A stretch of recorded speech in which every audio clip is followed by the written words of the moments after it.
y vamos a hablar de Venezuela. Ustedes saben, el gobierno de los Estados Unidos ha enviado una cantidad inusual de marines y militares al Mar Caribe para combatir el narcotráfico y han asestado varios golpes a narcolanchas con toneladas y toneladas de cocaína sobre todo. Ahora, ¿de dónde consiguió la información la DEA y los investigadores norteamericanos para ser tan precisos en el ataque? Bueno, al parecer mucho tuvo que ver un capo o ex capo de la droga que está siendo juzgado por la justicia de Estados Unidos.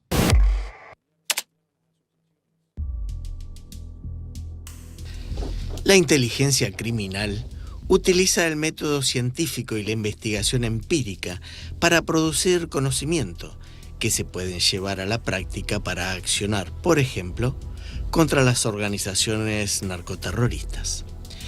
El FBI define la inteligencia criminal como la información obtenida mediante investigación y análisis que permite identificar amenazas a la seguridad pública, redes criminales y patrones de actividad ilícita, ayudando a la toma de decisiones estratégicas y en operaciones específicas. A la cabeza de las varias formas de recolectar la imprescindible información criminal se encuentran las fuentes humanas. Los informantes, por ejemplo, son personas vinculadas al cártel, como exintegrantes, colaboradores, rivales, familiares. Aportan datos a cambio de protección o beneficios judiciales.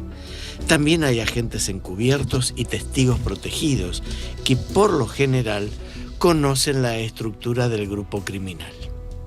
Estados Unidos utilizó cada uno de estos elementos para realizar con éxito los letales ataques militares contra narcolanchas en el Mar Caribe.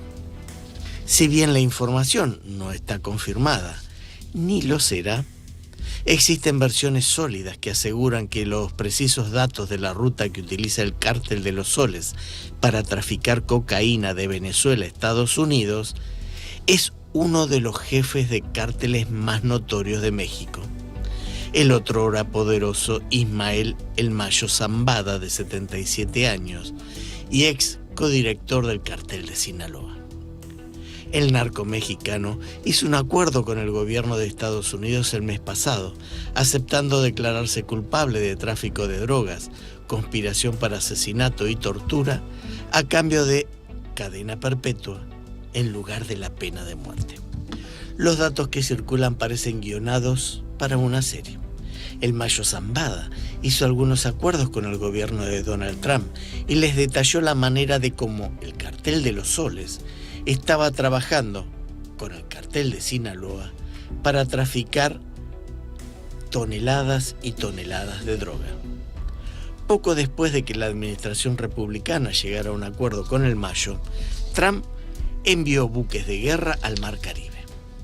El momento del acuerdo de culpabilidad de agosto coincidió con las amenazas del presidente Trump contra el gobierno chavista de Maduro, quien fue acusado de tráfico de drogas por encabezar el cartel, junto con otros miembros prominentes de su gobierno.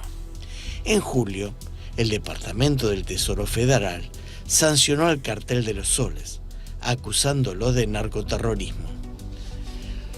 La fuente de información sobre estas embarcaciones probablemente sea Zambada, quien además de supervisar la producción de cocaína y heroína, estaba a cargo de la logística internacional del Cartel de Sinaloa, incluyendo el traslado de drogas a Estados Unidos y la coordinación con socios en Colombia y Venezuela. Es posible que Zambada también haya delatado a otros narcotraficantes de alto nivel del Cartel de Sinaloa. Si bien Zambada se salvó de la pena de muerte, según un comunicado de prensa del Departamento de Justicia, no está claro si Estados Unidos le prometió algo más a cambio de su información.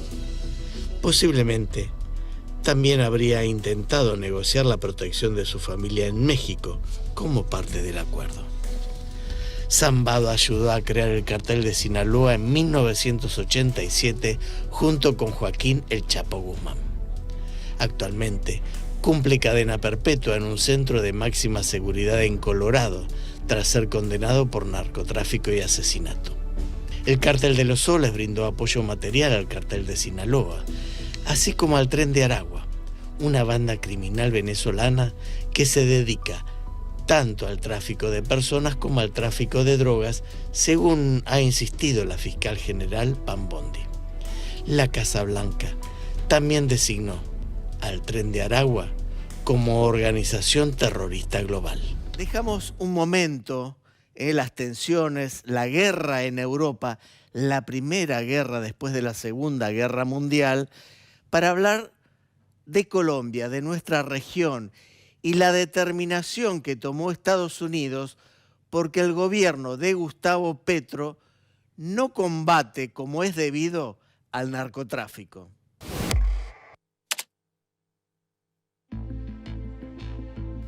La lucha contra el narcotráfico abrió una nueva crisis diplomática en América Latina. En menos de 48 horas se encadenaron 3 hechos de alto impacto: la desertificación de Colombia por parte de Estados Unidos, la respuesta de alcaldes opositores al gobierno de Gustavo Petro y la ofensiva militar de Washington contra embarcaciones de narcóticos procedentes de Venezuela, que provocó la reacción tanto de Nicolás Maduro como del propio presidente colombiano. Gustavo Petro confirmó en la noche del 15 de septiembre que Estados Unidos decidió desertificar a Colombia en materia antidrogas. El mecanismo creado en 1987 bajo la Ley de Asistencia Extranjera evalúa anualmente los esfuerzos de los países productores o de tránsito de drogas. El último informe de la Oficina de las Naciones Unidas contra la Droga y el Delito señala que Colombia sigue siendo el mayor productor mundial de coca. En 2023, los cultivos crecieron un 10% y la producción potencial de cocaína aumentó un 53%. Washington considera insuficientes los esfuerzos del gobierno de Petro, pese a que en 2024 se reportaron 900 toneladas incautadas, un récord histórico. El embajador John McNamara explicó que Colombia ha fallado de manera demostrable en realizar esfuerzos sustanciales, aunque reconoció el trabajo de las Fuerzas Armadas y la policía. La desertificación puede derivar en restricciones financieras de hasta 380 millones de dólares y diplomáticas, aunque Estados Unidos otorgó una exención parcial para no cortar del todo la asistencia, dada la importancia estratégica de Colombia en la región. La medida generó fuertes reacciones en Antioquia y Medellín. El gobernador Andrés Julián Rendó calificó la decisión de Washington como la radiografía del fracaso de la paz total y denunció que el gobierno nacional ha contemporizado con los grupos criminales, sumiendo al país en un mar de coca, y opinó que más incautaciones no son muestra de efectividad, sino la prueba del pico histórico de producción de cocaína, retrocediendo en más de 20 años. A la tensión colombo-estadounidense se sumó un nuevo frente regional, la campaña de Donald Trump contra las narcolanchas venezolanas.